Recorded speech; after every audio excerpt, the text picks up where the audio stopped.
Koema, koema, ñanderu, ñanderu tupa, ñandembou arequer, irejareco petei, ayu, akuriwoyu breco, ayu, ñechino, ñanderede, tobeco aren. Petei piñandecoai, petei, ñechino, jareco coa, tobeto impona, coa, impona, se utani, popere jarit, coa, de mirami, ñechino, coa, cheru, tupa, coare, agudjivet, aivete, agudjivet.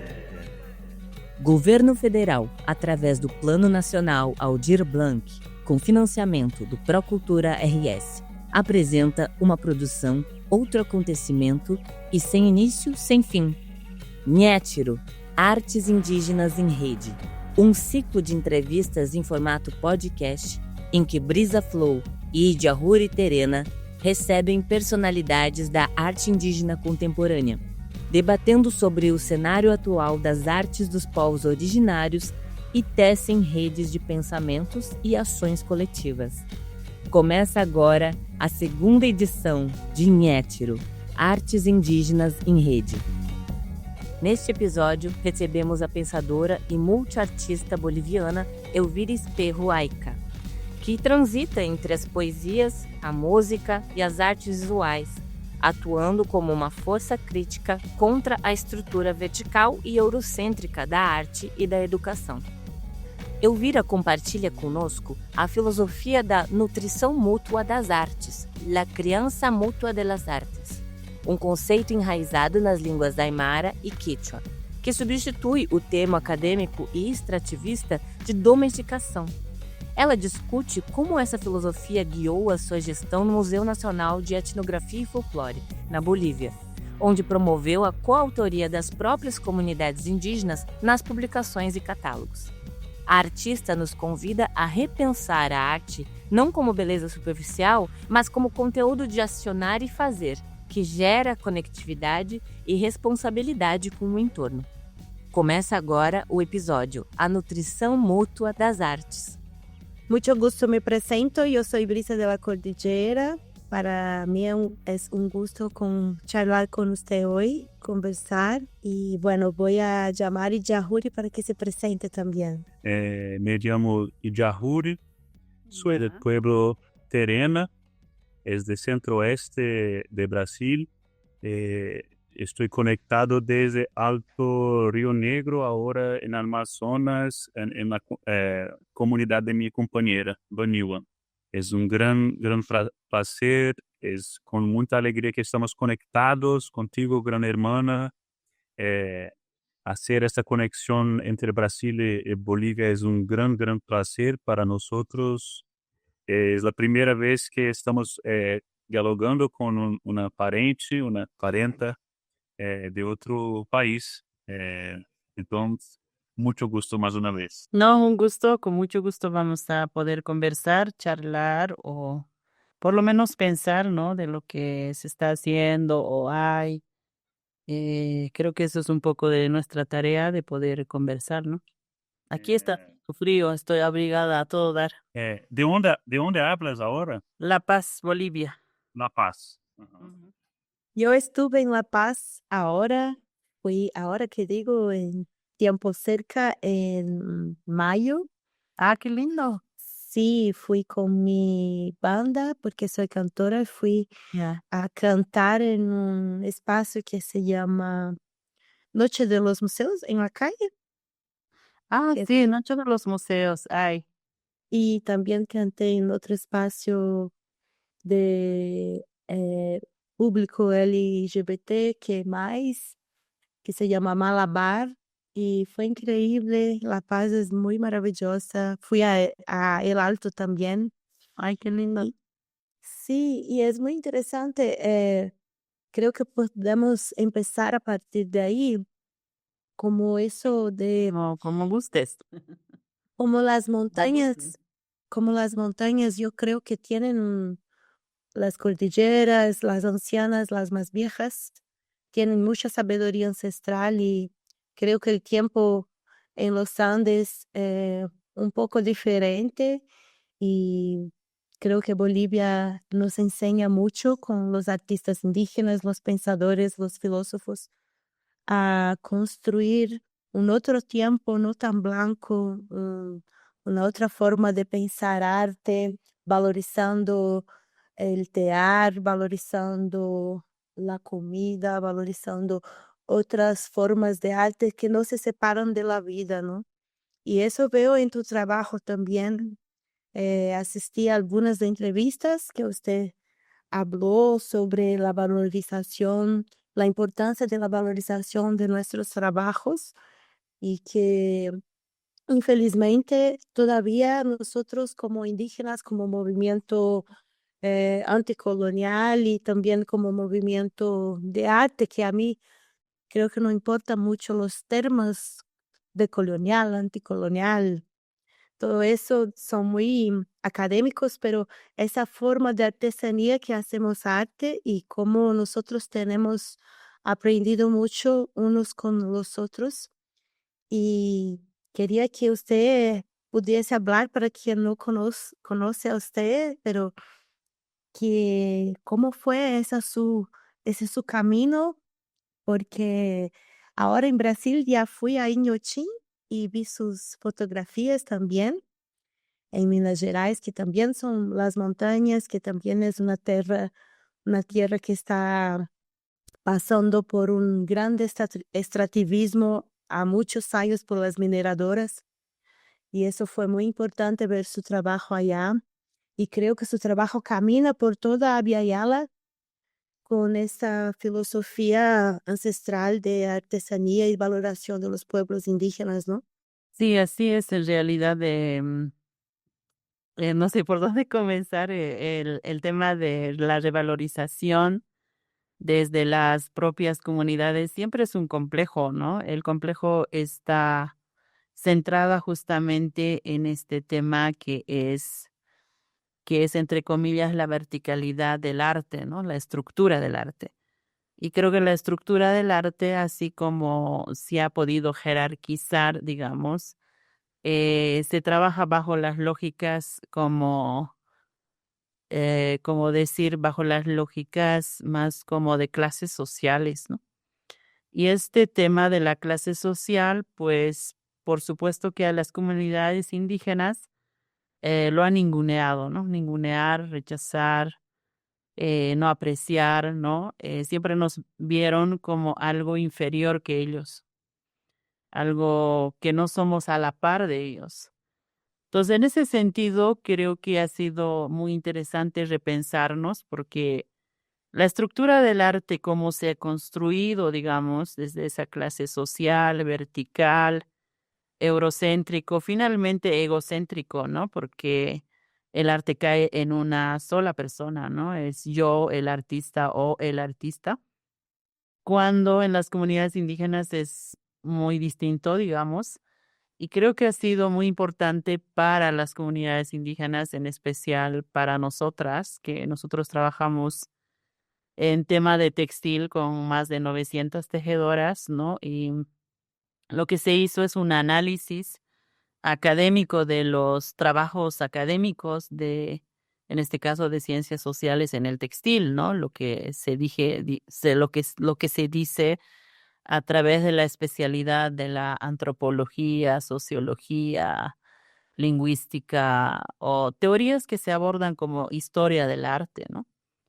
Y algo que a nosotros nos sorprendió como tejedoras es que siempre se trabaja con los términos justamente de esa verticalidad, ¿no? Eurocéntrica, que es súper egocéntrica, y nos quieren aplicar en términos verticales con el tema de la formación académica, digamos, ¿no? A todo dar en toda Latinoamérica. Eso no solamente pasa en Bolivia, sino pasa en toda Latinoamérica como México, Guatemala, Colombia, Perú, Chile, Argentina, ¿no?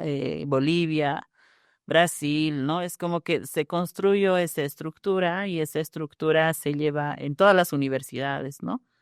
que la pintura, que la escultura, que la instalación, que la estética, hay una infinidad. Y cuando nosotros comenzamos a analizar, pues nos dimos cuenta de que todas estas investigaciones a los indígenas nos tomaron como objetos, ¿no? No como sujetos, ¿no?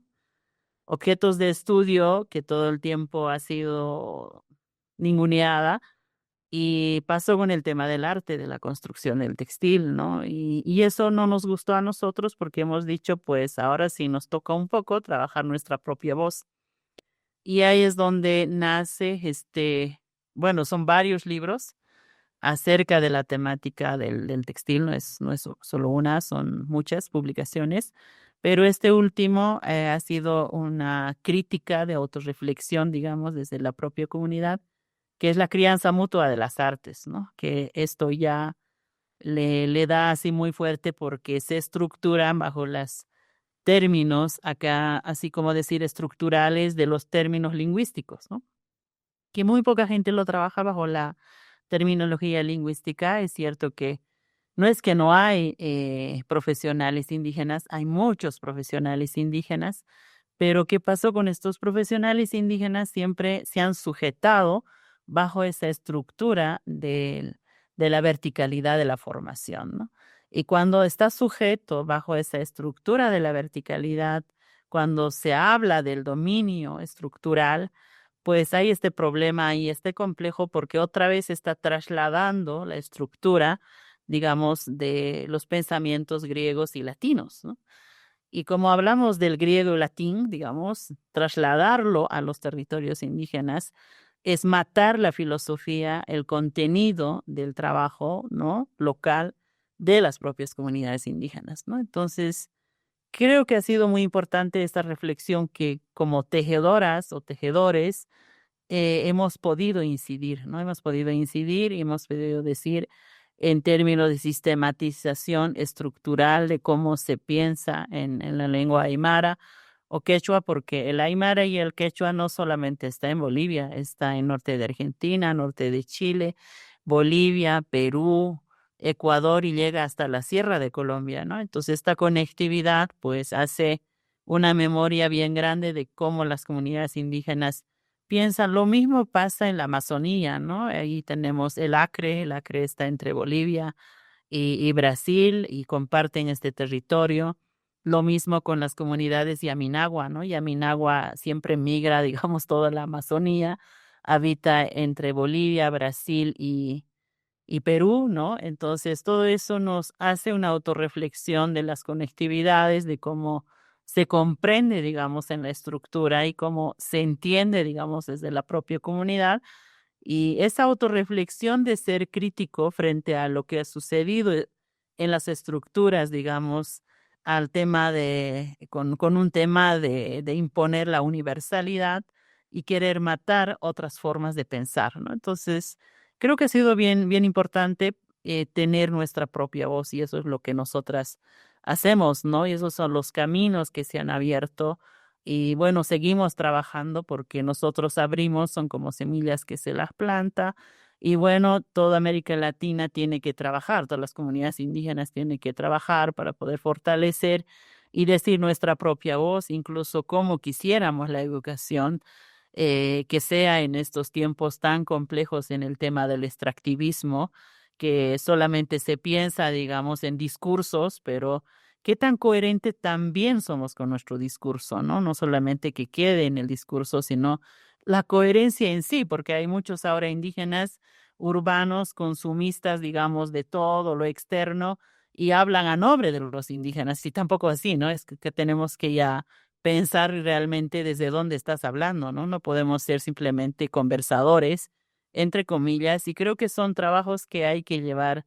Eso no corresponde a una sola persona, sino a todas las comunidades indígenas para poder hacer esa reflexión y poder infectar con nuestro pensamiento, ¿no? Son trabajos comunitarios a nivel de Latinoamérica para poder decir lo que realmente pensábamos, o lo que conocíamos, o lo que era nuestro pensamiento en las comunidades indígenas, ¿no? Entonces, creo que es más bien una tarea que nos da a pensar más, una tarea para poder incluso provocar a que se piense desde la región donde estás, cómo estás y cuáles son sus situaciones para poder entender, ¿no? Entonces, así fue el trabajo en las comunidades y eso me ha ayudado a mí a poder decir desde mi punto de vista y también desde el pensamiento filosófico y epistemológico de las propias comunidades indígenas y no solamente así como un investigador externo y simplemente ganar los títulos a nombre de los indígenas, ¿no? Que tienes tu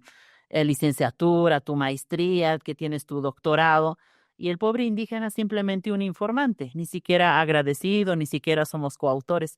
Entonces, esta lucha es a largo y yo creo que ojalá se podría lograr. Nosotros aquí en Bolivia lo estamos integrando, ¿no? Entonces, esos son los caminos de cómo se han trabajado. Creo que son temas para poder generar estos debates y tener autorreflexiones en distintos territorios de comunidades indígenas, ¿no? De nuevo, es un gran placer escucharla. Ya traes una multitud de temas, de debates, de provocaciones.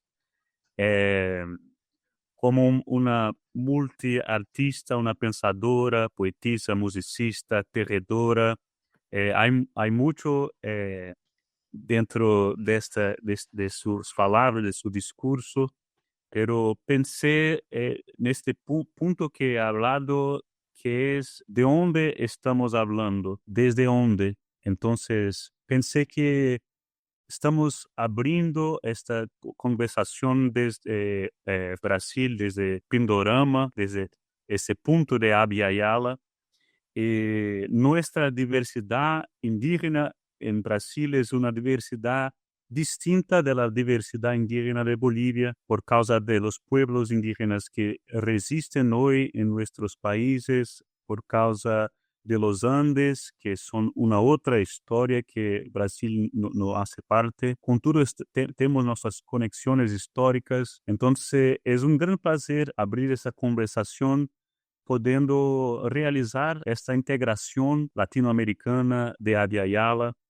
E pensava que podia compartilhar conosco, dentro de sua rica trajetória como pensadora, como multiartista, compartilhar um pouco de suas primeiras referências, de sua infância, de quem ha inspirado sua caminhada, porque ha estudiado en la Academia de Bellas Artes en La Paz, después ha hecho muchísimas obras, trabajos, libros, pero me preguntaba, quería escucharla sobre un poco de sus primeras impresiones, encantaciones, críticas frente al racismo, a esta identidad desde una mujer aymara, quechua. Entonces, si poder compartir conozco un poco de esas primeros visiones. Bueno, yo creo que mi primera visión y impresión nace justamente cuando en una comunidad indígena las mujeres son negadas al tema de la educación, ¿no? Solamente tienen acceso los hombres y no las mujeres. Entonces, soy la primera mujer en romper este acceso a la educación. Y me he dado cuenta que estar en medio de 10 hombres y la única mujer o 15 hombres, la única mujer, me parecía algo no coherente, ¿no? Si la sociedad no es así, ¿no? En mi comunidad había muchas mujeres, pero no todas podían acceder a esta educación. Y además esta educación, por otro lado, que te niega los aprendizajes o los conocimientos de las propias comunidades, ¿no? Por ejemplo, en la carrera de Bellas Artes o en las escuelas o colegios no existe la tejeduría, ¿no? No hay la forma de tejer, no hay hacer, por ejemplo, un arte plumario o cestería o tallados de madera. Siempre es como que la educación es bajo la norma o las reglas o las estructuras eurocéntricas, ¿no? Y esta estructura, ¿no? De que la filosofía, el tema de la literatura, ¿no? Siempre es como que nace en Europa, nace en fuera de tu territorio, ¿no? Y tú no tienes nada. Entonces, como que te hace pensar, ¿no? Decir, ¿Por qué ustedes tan superiores y siempre nos ve algo inferior a nosotros, ¿no? Creo que este cuestionar pues fue constante, no solamente digamos en los colegios, en las escuelas, sino también en las universidades, ¿no? Y cuando terminas la universidad, también hay este problema de que los licenciados tienen más voz, los maestriantes tienen más voz, los doctorados, ¿no? Pero los doctorados a nombre de qué, ¿no? De dónde y cómo. Entonces, como que te vas preguntando y te das cuenta, ¿no? Cómo estas investigaciones vacían los conocimientos de las propias comunidades indígenas que son apropiadas y reapropiadas, ¿no? Yo lo llamo como un extractivismo en distintos sentidos de pensar, ¿no? Y a nombre de sus titulaciones.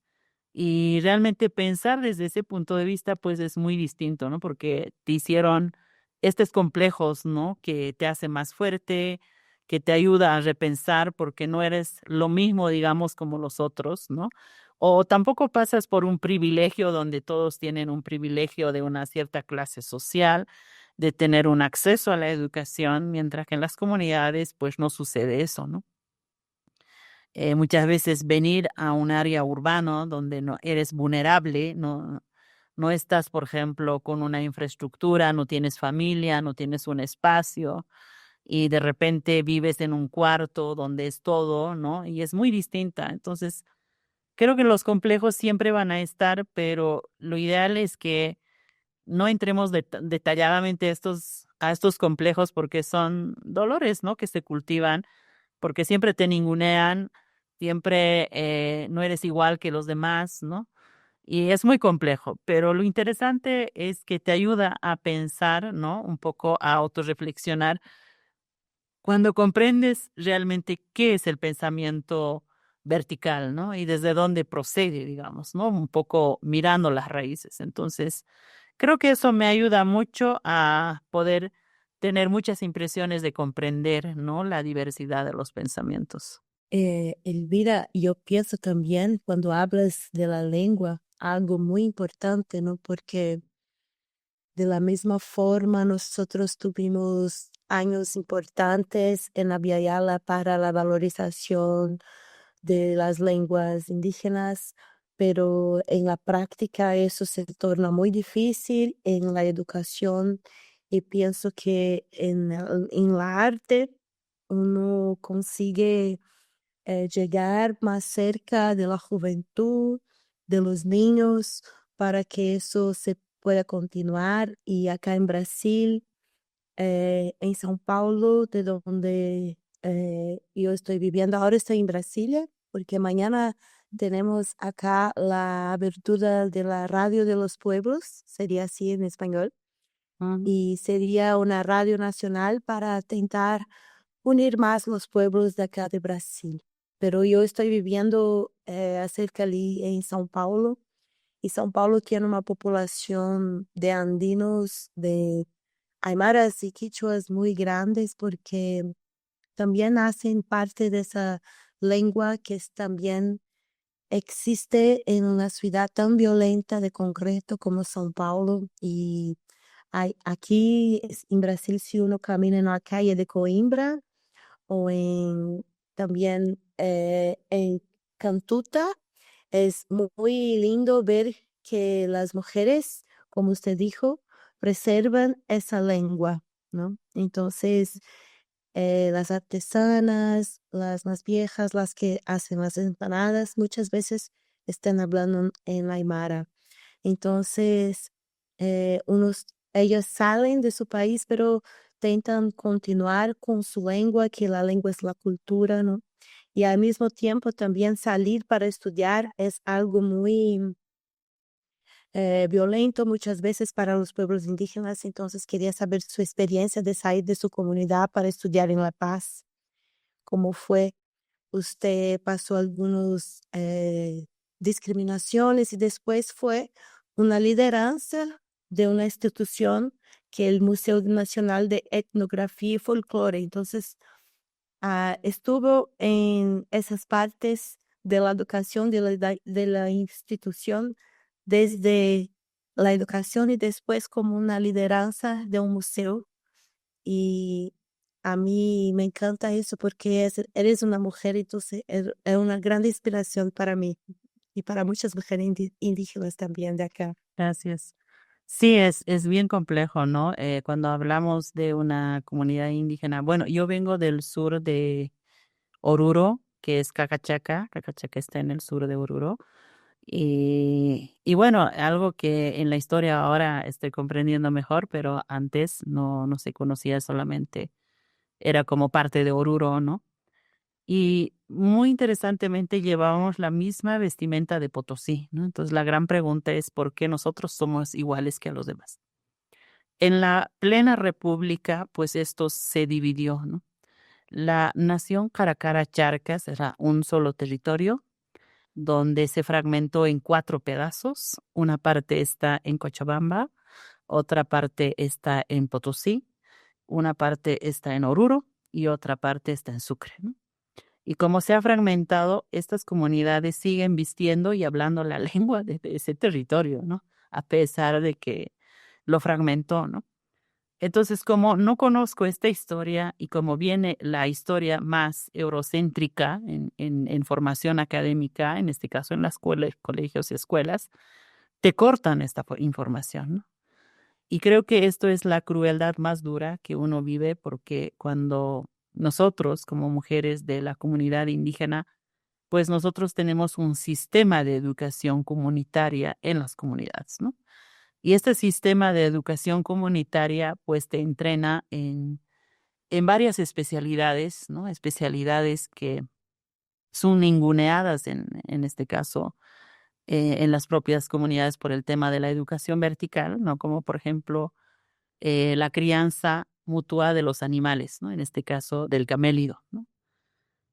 Cuando hablamos la crianza mutua del camélido, pues te obliga a una especialización de la crianza, ¿no? Y cuando nosotros, como niñas, asumimos desde los 6 años la responsabilidad de cuidar, conocer todo el sistema de la crianza mutua del animal. Y la violencia más dura es cuando tú entras a la escuela y dice, no puedes ir a hacer esa crianza porque el estudiar es estar en un escritorio, ¿no? Que algo que no es lógico, ¿no? Y dices, pero ¿por qué? Y luego cuando ya empiezas, por ejemplo, a tejer, digamos, igual, ¿no? No puedes tejer porque la educación es un escritorio, la computadora, y no puedes ser profesional al tejer, ¿no? Entonces, otra vez, es una violencia que te quita constantemente el aprendizaje de una especialidad comunitaria, ¿no? Que esa violencia no se habla mucho en las escuelas, porque en los colegios, ¿no? Y tampoco en la sociedad, ¿no? La sociedad acepta directamente porque no debate acerca de su filosofía, no debate acerca de su pensamiento, ¿no? Se deja, digamos, introducir esa violencia y quitar su conocimiento de raíz milenaria de los pueblos indígenas, ¿no? Entonces, esto es una violencia que fue tan dura que incluso te quita la vestimenta, ¿no? Porque normalmente la ropa típica de la comunidad es hilada y tejida por vos, hecha por ti misma para vestirte. Pero cuando te introducen en la escuela los mandiles, te introducen otras vestimentas, queriéndote, digamos, jalar hacia el eurocentrismo, ¿no? Quiere ser igualito que los blancos, igualito que los europeos. ¿Y qué es lo que genera? Al consumir esa forma, ¿no? de la vestimenta o del lenguaje de hablar el español, por ejemplo, ¿no? Entonces ya no hablas tu lengua originaria, ya no vistes tu propia ropa de la comunidad. Entonces, ¿qué es lo que pasa? Con esta violencia, pues nos moldean a una monocultura, ¿no? Y esta monocultura genera a las propias comunidades indígenas a negar, a rechazar su identidad, su cultura milenaria y convertirse en un consumista sin responsabilidad. Esa es la formación vertical cruel que nos ha introducido en toda América Latina. Y de eso cómo ahora nos levantamos, ¿no? Y esos son, en términos educativos, como niña, como yo he podido, digamos, vivir esas violencias duras, ¿no? de que te cortes el pelo, de que no vistas tu vestimenta tradicional, que no hables la lengua originaria, que no conozcas acerca de los acervos de hacer de las propias comunidades, como la agricultura, la crianza mutua de los animales. Imagínense en todas estas especialidades que son negadas, ¿no? En términos de aulas verticales que nos quitaron los propios conocimientos, ¿no? Y a nombre de investigación nos hace los extractivismos y finalmente ellos son los especialistas de los indígenas, ¿no? Es que no tiene sentido. Realmente esas son las crueldades que se pasan en las aulas dentro de América Latina, ¿no? Wow, wow, wow, wow, bravísima. Acá en el hip hop tenemos esta expresión cuando alguien manda una buena rima, hablamos wow, wow, wow. Sí, perfecto. Y Yahuri, muchas emociones. Muchas emociones estar escuchando la profesora, la poetisa Elvira. He pensado, escuchando, me encanta estas provocaciones tan agudas frente al eurocentrismo o egocentrismo, como ha apuntado este desafío, sobre todo a partir de la educación. Entonces, pensé que sería interesante escucharla desenvolver justamente sobre cómo ves la relación entre la educación y las artes, porque ha mencionado como una mujer quechua, aymara, esta dificultad de acceder a la educación, es ser una excepción entre los hombres frente al racismo, al preconceito que reproducimos acá en Latinoamérica, en Bolivia, en Brasil. Pienso que las artes son un medio de lucha, de resistencia, y paseas entre diferentes medios de arte de una forma espantosa. Artes visuales, poesía, música. Entonces quería mucho comprender o que te mueve, o que te mueve entre estos diferentes lenguajes artísticas desde una perspectiva de una descolonización de la educación, de estas reproducciones coloniales que hacemos entre nosotros. Creo que hay muchas autorreflexiones, pero creo que hay muchas comunidades que han perdido, ¿no? Esa esencia del conocimiento de las propias comunidades, porque creo que la escuela ha sido uno de los, no sé cómo decir, uno de los aniquiladores de nuestros pensamientos. Y en medio de eso, la lucha siempre es con las mujeres, ¿no? Yo tengo mucho respeto a las mujeres que, a pesar de esa negación, pues se procede a hacer, ¿no? Su arte de la región, de la comunidad, ¿no? Algo, por ejemplo, que a mí me impresiona cuando estaba en tierras bajas, solo había como 3 abuelas tejiendo en hilo de algodón, ¿no? En Santa Cruz, que es frontera con Brasil, ¿no? Y a mí me impresiona de que esa educación no está en el aula, ¿no? No está en...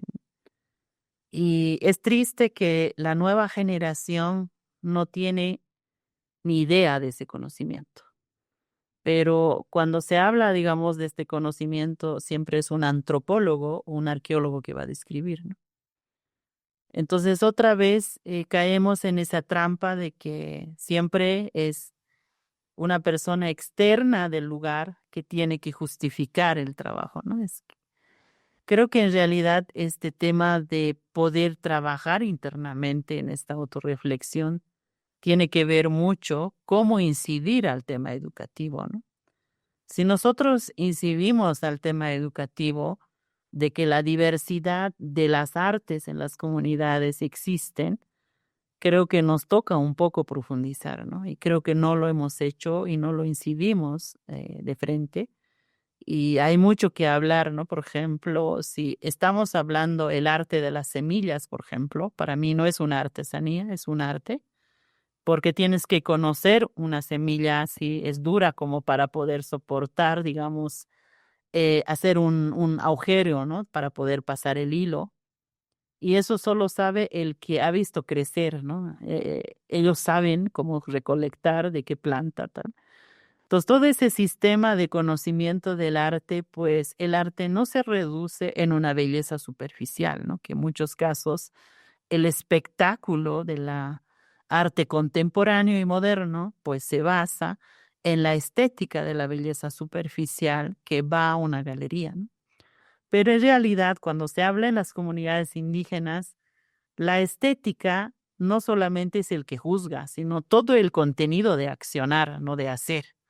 Y ese contenido de accionar, de hacer, pues hace una reconectividad, no es una belleza superficial, ¿no? Sino más bien unas conectividades donde une al entorno para poder hacer el contenido de las crianzas, en este caso, ¿no? El texto de la crianza mutua de las artes habla de todos estos despliegues y justamente es para poder entender y no ser consumista sin responsabilidad, sino más bien tener esa reflexión, ¿no? Como artista, cómo yo apoyo al medio ambiente, ¿no? No simplemente es un discurso, entre comillas, que, yo tengo un buen discurso de que el extractivismo está muy mal, pero cómo yo hago la contribución, ¿no? Entonces, creo que en ese sentido el arte no debería de ser solamente un término de discurso, sino una acción de poder hacer con las comunidades y poder integrarnos cuáles son los valores de la reproducción, cuáles son los valores de estéticos o los valores, por ejemplo, del pensamiento desde la comunidad, cómo lo comprende el arte, ¿no? Porque se hace ese despliegue de hacer y eso te lleva a un montón de acciones para poder entender cada especialidad, ¿no? Entonces, en realidad creo que va más allá, digamos, de que se podría llevar el arte bajo el término de contemporaneidad a la integración, sino más bien ser un autocrítico como comunidades y poder entender, digamos, de lo que estamos conversando, de esos complejos que muchas veces no se hablan, ¿no? De este accionar y hay muy pocos que lo hacen, entonces creo que sería bastante interesante, ¿no? La filosofía de la crianza mutua, yo estoy aprendiendo con usted, con lo que escribes y hablas, y pienso que tiene ese abandono del yo, de yo como persona y el entendimiento del colectivo. Pero también hablo sobre el sentir pensar como una conexión entre la razón y la emoción, que pienso que el mundo que ahora incentiva mucho más a las personas no sentirem, ¿no? Y eso tiene sido una forma también de control colonial, ¿no? Sí, así es. El tema de la jerarquización del arte nos ha llevado a esa desconectividad, ¿no? Por ejemplo, sujeto, objeto, ¿no? Y cosas así, ¿no? Como por ejemplo la razón y la sociedad, ¿no? Son tan separadas. Y ese sentido de desconectividad, pues, genera estos problemas de irresponsabilidad también, ¿no? Si nosotros pensáramos de una filosofía de conectividad, de comunidad, de cuidados máximos, pues sería muy distinto nuestro rol, ¿no? Entonces, creo que ahí el complejo nace y este complejo no es debatido en las aulas, no es debatido en las comunidades, tampoco en la sociedad, ¿no? Y eso es lo que a mí me llama la atención, porque la filosofía de la comunidad justamente tiene que ver con el entorno de su universo, de cómo se interconecta, ¿no? Y esta interconexión, cómo hace la sensibilidad de sentir, pensar que el objeto es un sujeto como una persona que te acompaña, por ejemplo, al vestir o poner, no sé, algo como, por ejemplo, la corona de las plumas para bailar, ¿no? Entonces, creo que en ese sentido, pues, nosotros no hemos podido desarrollar y comunicar eso, simplemente hemos escuchado en las aulas de esa formación vertical de que la filosofía universal es predominante y nos tenemos que ajustar a eso, ¿no?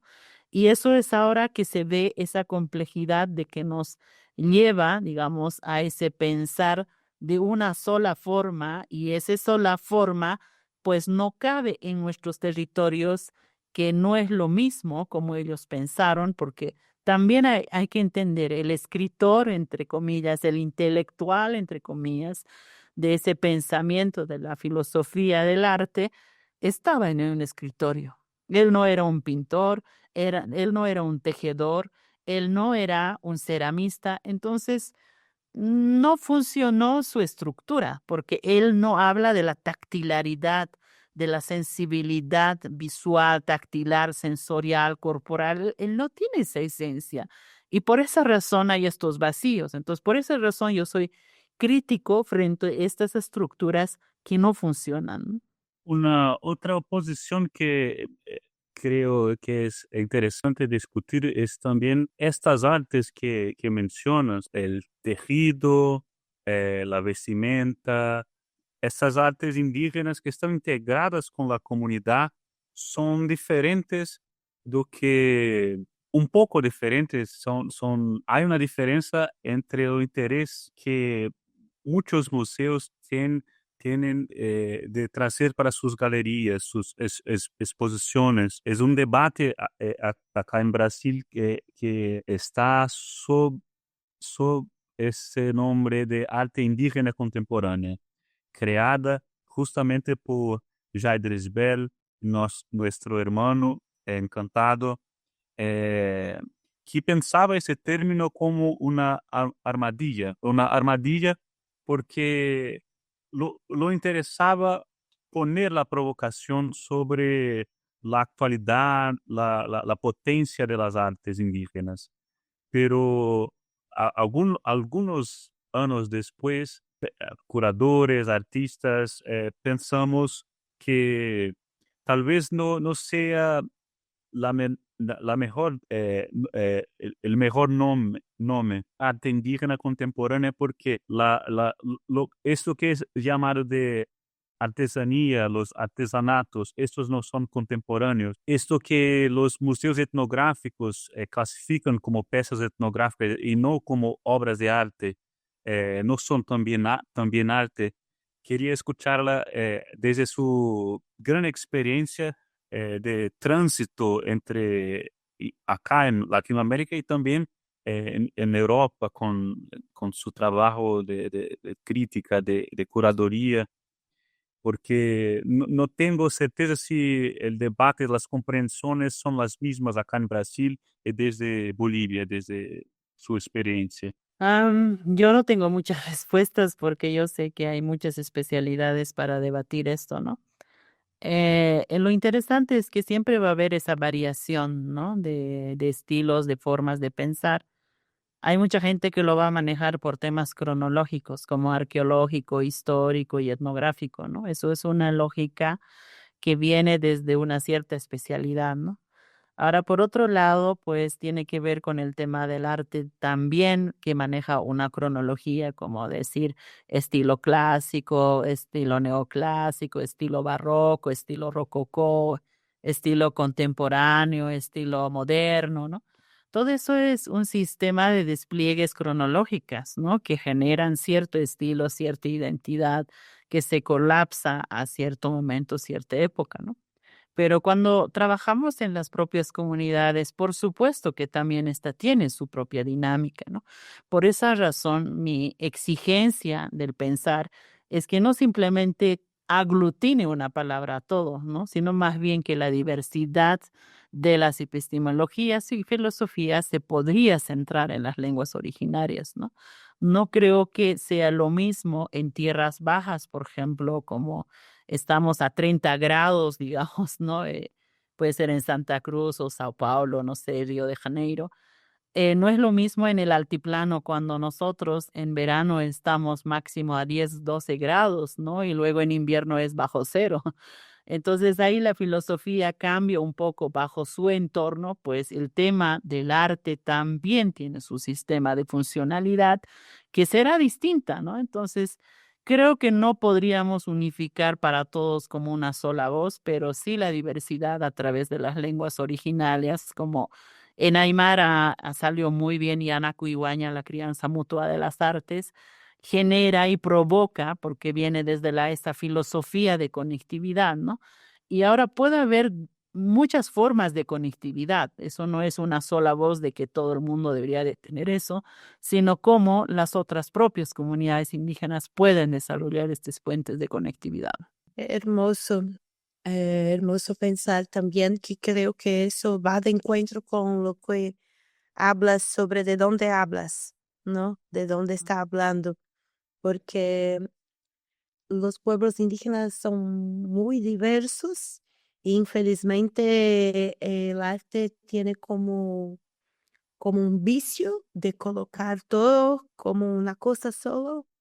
En Brasil vemos eso porque somos más de 300 etnias, en Abya Yala más de 800, y costumbro decir que seguimos contando porque así como nuestro amigo encantado Jaider Isbel era Macuxi, hay los Wapchanas cerca de su comunidad también, y entonces después hay los Macuxanas, que son los Wapchanas con los Macuxis, y así seguimos nuestras continuidades. Entonces, creo que cuando hablamos de esas terminologías, cuando usted dijo, una hora van a colapsar, muy interesante porque eso también hace parte del tiempo de que nosotros seguimos en el circular de hacer nuestro trabajo, porque el arte no se separa de la vida, entonces creo que no nos preocupamos mucho con los termos, las terminologías, ¿no?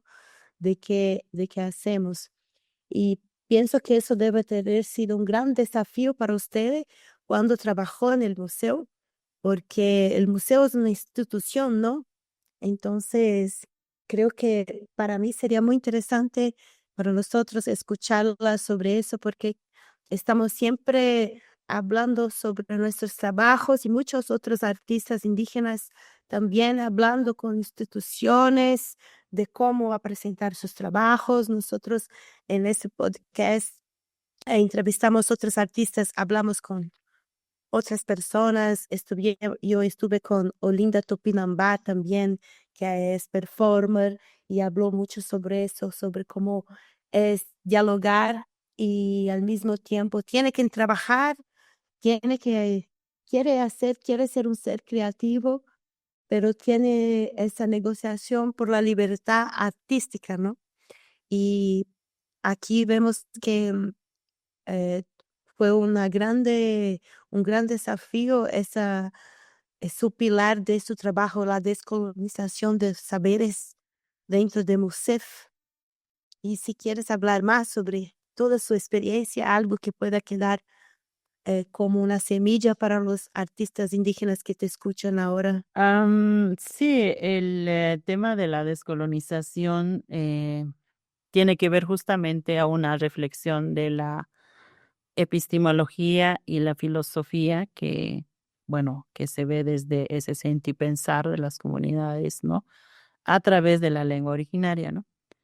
Algo que a mí me llamó mucho la atención, bueno, todos los museos también tienen esta jerarquía, ¿no? Estructural, eurocéntrica, ¿no? Que compone incluso la estructura, digamos, administrativa. Pero nuestro gran desafío como comunidad indígena, que se trabajó tanto en esta filosofía de acercarnos hacia nuestra raíz, pues nos llevó a cuestionarnos cómo debemos componer, ¿no? ¿Qué es lo que debemos entender, ¿no? Porque algo muy interesante en el museo cuenta con 33,000 bienes culturales, que el 98, casi el 99% de toda la conexión son de comunidades indígenas, ¿no? Por esa razón lo llamaron una cosa etnográfica que no era parte de la arqueología. Entonces, como son de las comunidades indígenas, la gran pregunta es que, ¿por qué la clase media y clase alta trabajan en estos espacios que no hablan ni la lengua, ¿no? Pero sí son los administradores? Entonces fue durísimo, a mí me costó mucho, el tema de la discriminación fue dura. Me acuerdo que, por ejemplo, entre comillas, una curadora de clase media me dijo, ¿no?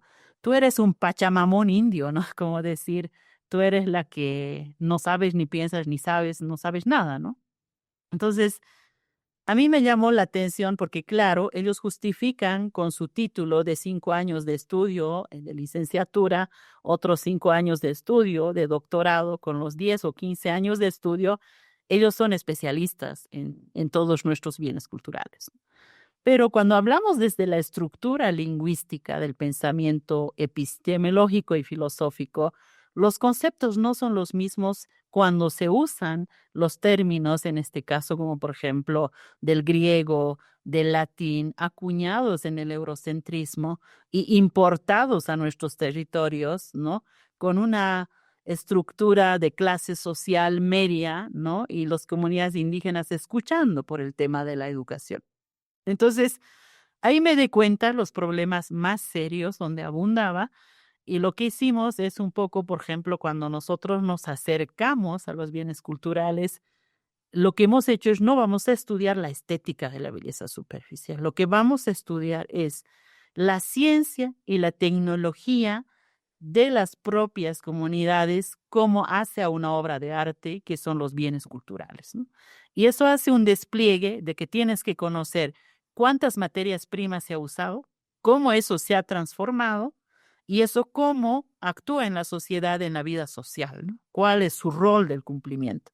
Todos estos temas se traducen en catálogos de 500 páginas, ¿no? Una voz diversa, porque incluso los últimos catálogos tienen coautoría de las propias comunidades indígenas y no cae a un curador, sino cae a todos estos coautorías que son 40 autores, ¿no? Digamos 20 académicos y 20 comunidades indígenas, porque respetamos su voz. Al entrevistar o al grabar, pues nos está entregando su pensamiento de lógica de cómo comprende él o ella.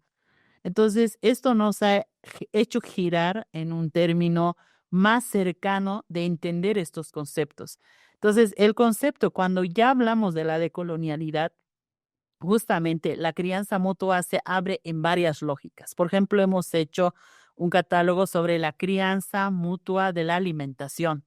Y eso automáticamente cuestiona cuáles son nuestras alimentaciones desde raíz.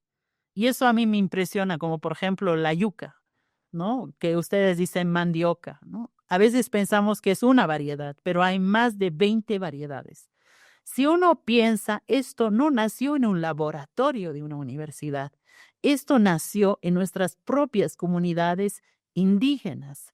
Y eso quiere decir que nuestros abuelos, nuestras abuelas de las comunidades indígenas fueron grandes biólogos para poder hacer esa diversidad.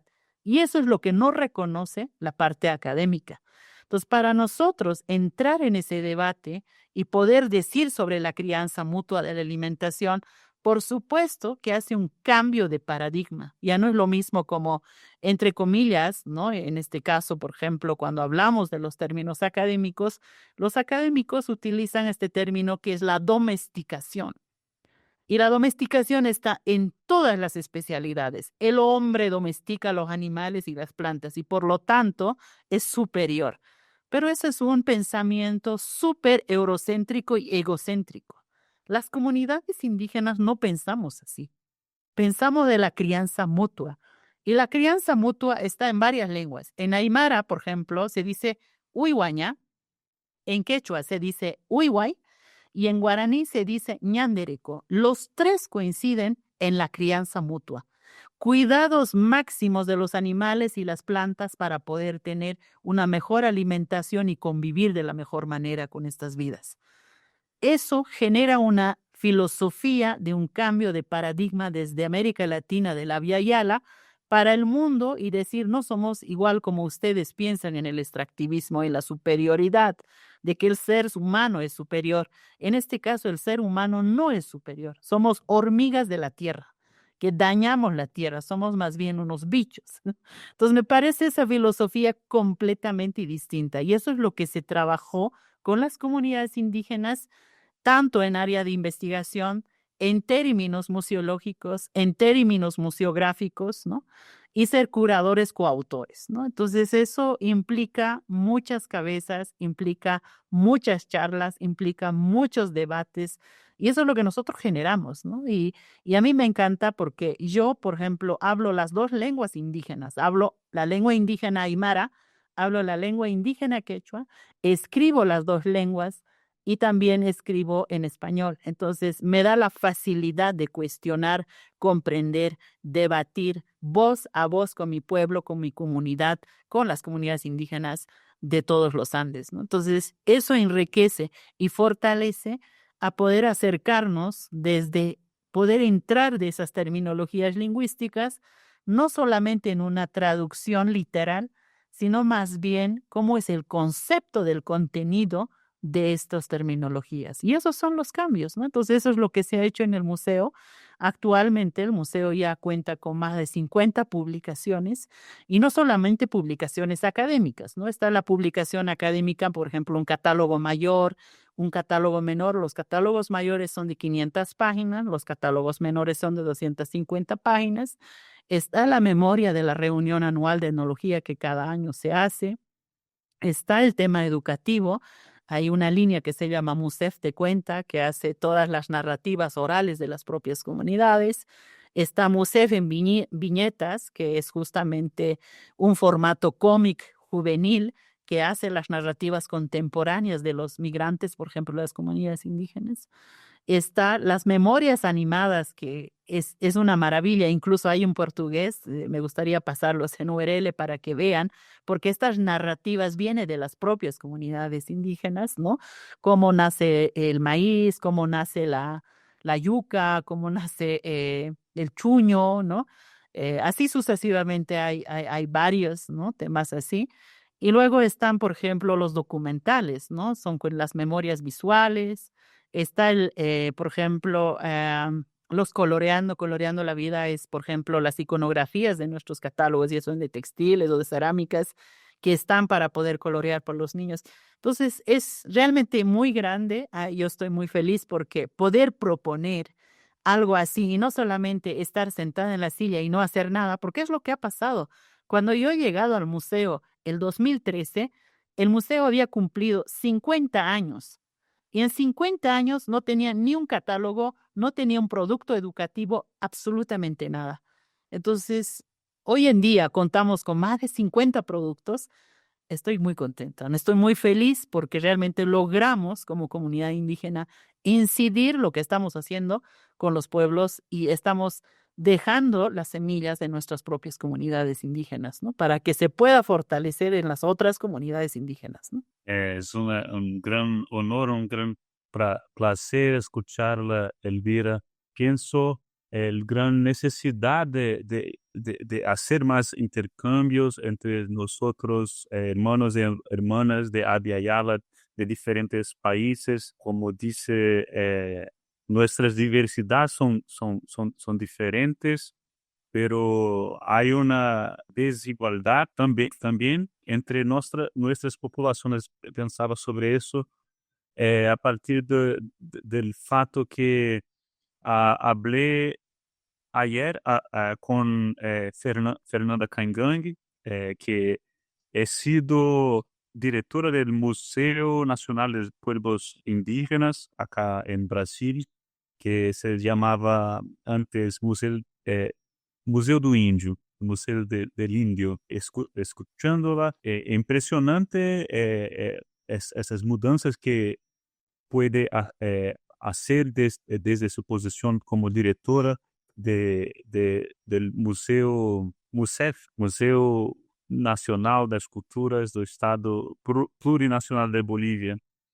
En Brasil, oficialmente, los pueblos indígenas son cerca de 1% de la población.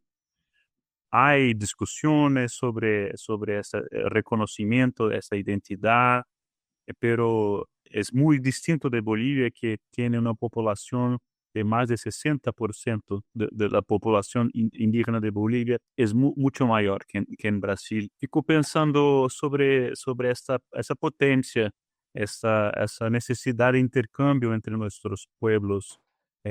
Habló bastante sobre paradigma el paradigma diferente de pensar desde las lenguas indígenas, desde las filosofías presentes en Aymara, en Quechua.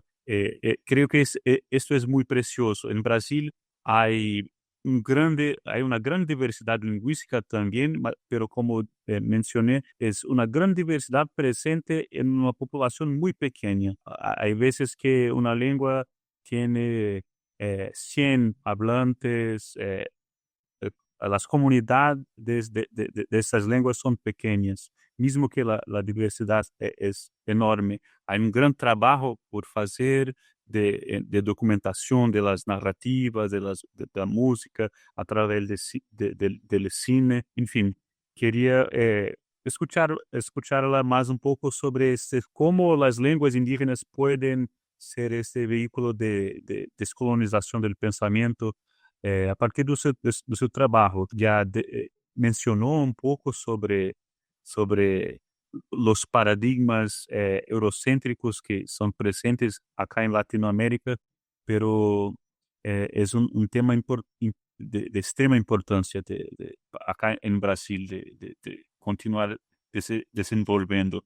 Bueno, la diversidad de las comunidades indígenas que migran, digamos, de las comunidades a los periurbanos, también hace otras acciones, ¿no? De integración, de comunicación, de accionamientos integrados, ¿no? Y nuevas creatividades. Entonces, eso también es súper interesante porque, por ejemplo, en Bolivia, cuando hablamos de estas comunidades integradas, mucha gente viene en busca de su raíz, ¿no? Por ejemplo, hay bolivianas que nacieron en Europa o en Estados Unidos, en Norteamérica, y cuando vuelven a la raíz de querer conocer su tradición, su cultura, pues se convierten también como nuevos integrantes de poder comprender estas raíces, ¿no? Y estas filosofías, pues cuestionan, digamos, a poder integrarlos de cómo ellos reaccionan a poder reconectarse, ¿no? Entonces, esas formas de ver creo que son hibridaciones súper interesantes para poder ver también.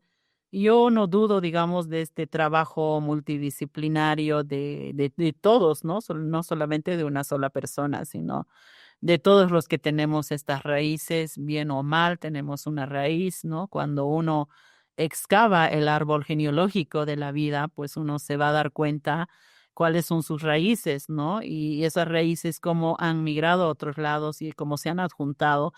Y bueno, esto no quiere decir que otras personas no estén bien, digamos, en estos territorios. Siempre va a haber esta migración de un lado a otro lado, pero ¿cómo comprendemos realmente estos territorios en términos de su filosofía de epistemología, lo cual habría que comprenderlas, ¿no? Y poder fortalecerlos y entenderlos para que la nueva sociedad también comprenda de esas complejidades y no solamente importe, digamos, una monocultura que mata estas diversidades y a veces sin querer, queriendo lo hacen y generan dificultades bien grandes, ¿no? Yo creo que es una recomendación de que la sociedad tiene que autocuestionarse porque la ignorancia no solamente está en las comunidades indígenas, también está en las clases altas que ni conocen la tierra como da frutos, ¿no? Entonces creo que hay como que hay que comprender desde varios puntos de vista, ¿no?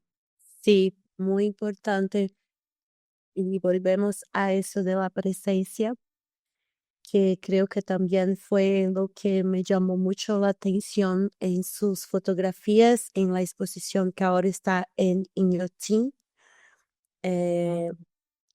Muy hermoso pensar también, miré las fotografías y percibí una cosa muy diferente de que cuando personas no indígenas sacan fotos a comunidades, siempre en la intención de imprimir algo que sea exótico, que sea lleno de estereotipos y bueno, y lo que me llamó atención en su fotografía es que había presencia, pero usted no exponió las personas, no expôs, como se dice en portugués, no puso sus caras, sus...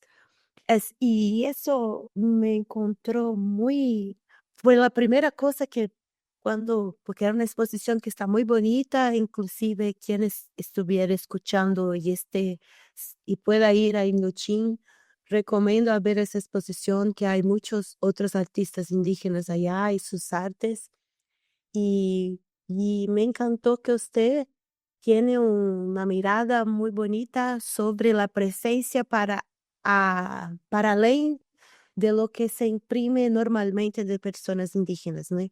Entonces, ver los teares, las manos, también me llamó la atención una foto en que la persona estaba como inclinada haciendo su tear.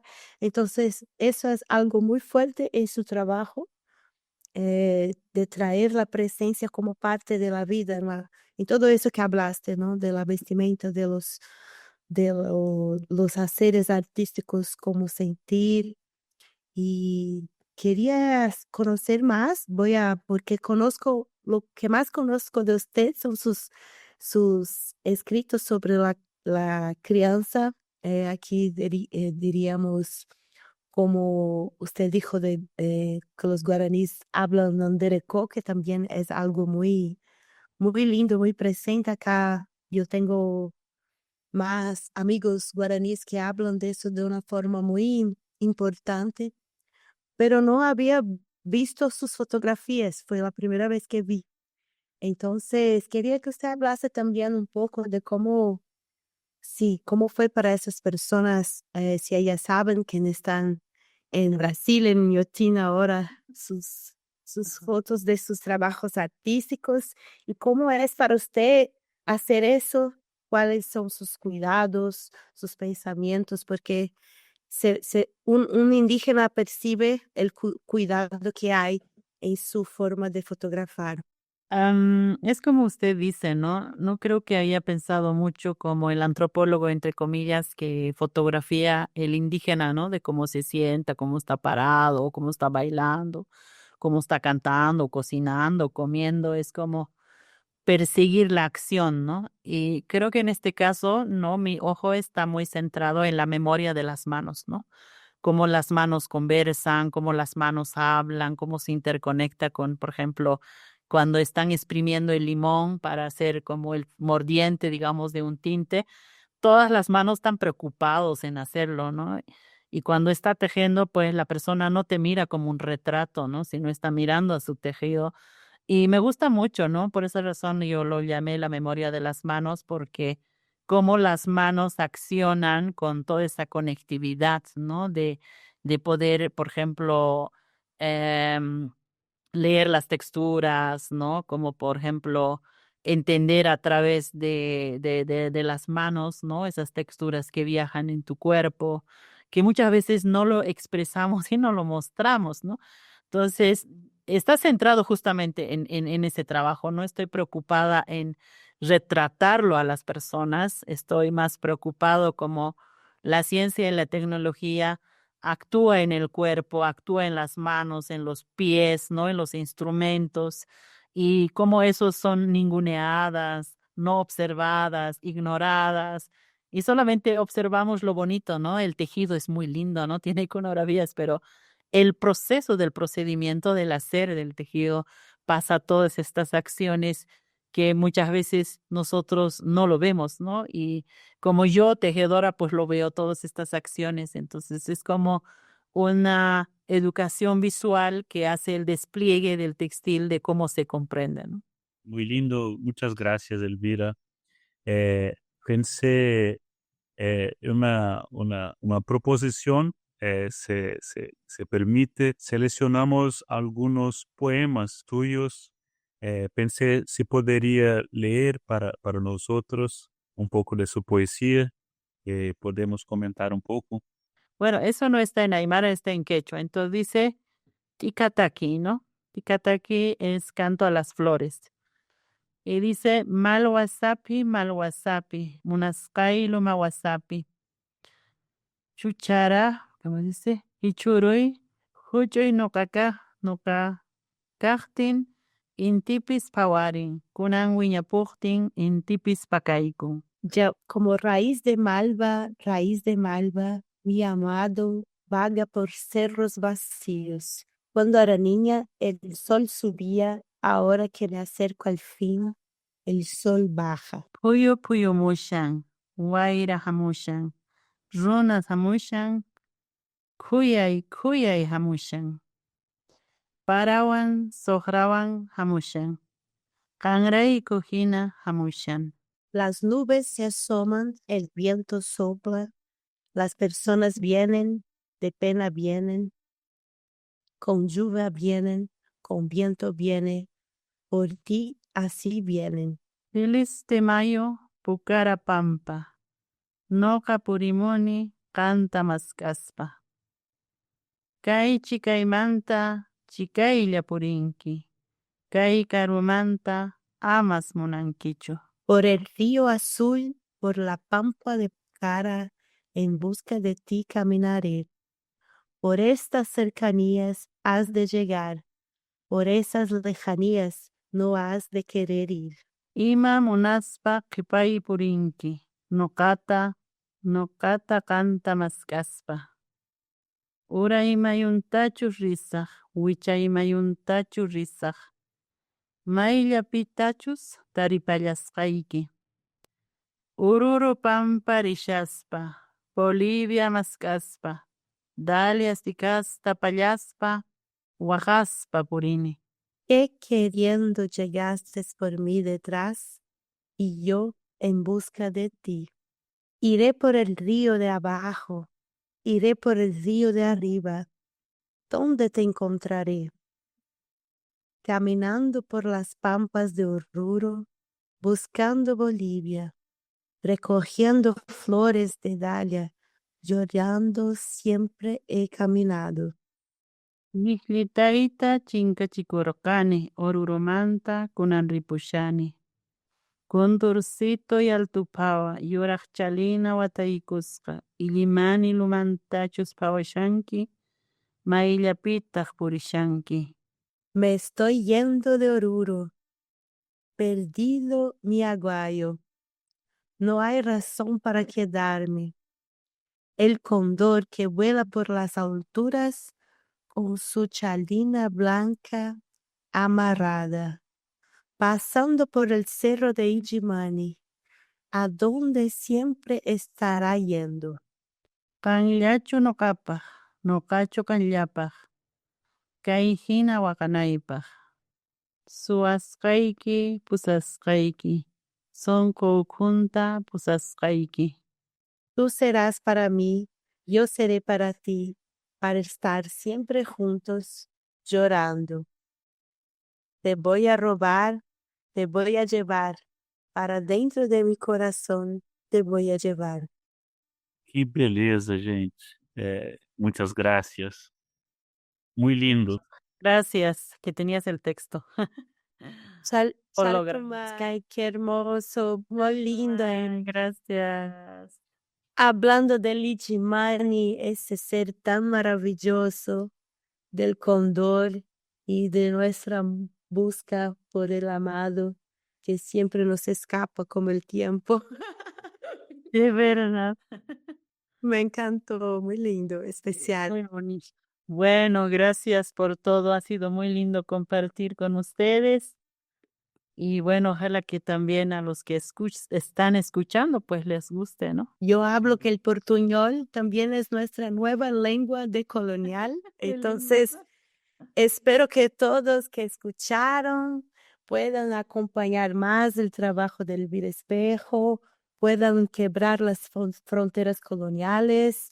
Vamos a aprender el portuñol y vamos a aprender las lenguas indígenas como algo no antropológico ni muy etno diferenciado, pero en la práctica con poesía, con música y con apoyo a los pueblos indígenas y las comunidades para que puedan mantener los idiomas como algo vivo, no solo en los museos y libros, pero vivos con las personas vivas, sus niños vivos.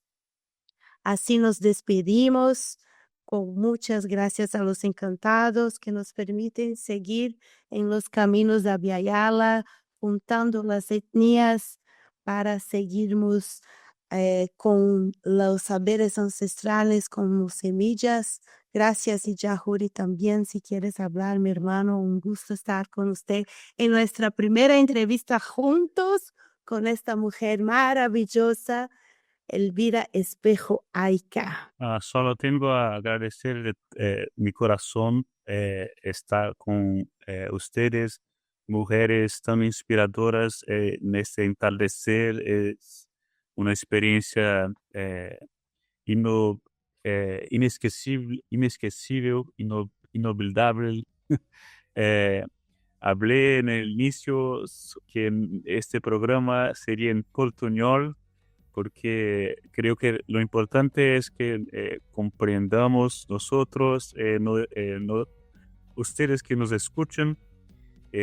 Ha sido una experiencia, una aula, una lección, una experiencia de poesía, de corazón, breve, pero intensa, muy especial. Les agradezco muchísimo. Mucho obrigado, muchas gracias. Aina Puyapue. Gracias, Tupananchiskama, Hikisinkama. Nhétiro, Artes Indígenas em Rede. É um podcast original produzido pelas produtoras Outro Acontecimento e Sem Início Sem Fim. Curadoria e entrevistas por Ijahuri Terena e Brisa Flow. Produção Mista e Manatite. Design de áudio Odaria Charrua. Identidade visual Gustavo Caboclo. Em memória de Jaider Isbel.